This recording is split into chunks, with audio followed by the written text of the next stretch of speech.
In this new season of Fortnite, there is 6 mythics and 2 medallions, so let's go through how to get them. Now, 3 of these mythics are actually lightsabers. One of them, you need to kill Darth Vader at the Samurai Solitude to get his one, and you need to walk up to Rey and Palpatine's hologram to get the other 2. Now, there's not just one boss though, as Captain Phasma goes to the First Order base.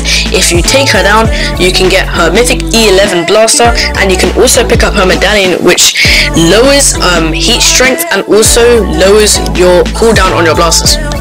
Now, the train actually still gives off a mythic. It gives off a scoped blaster, which is, in my opinion, is actually really good.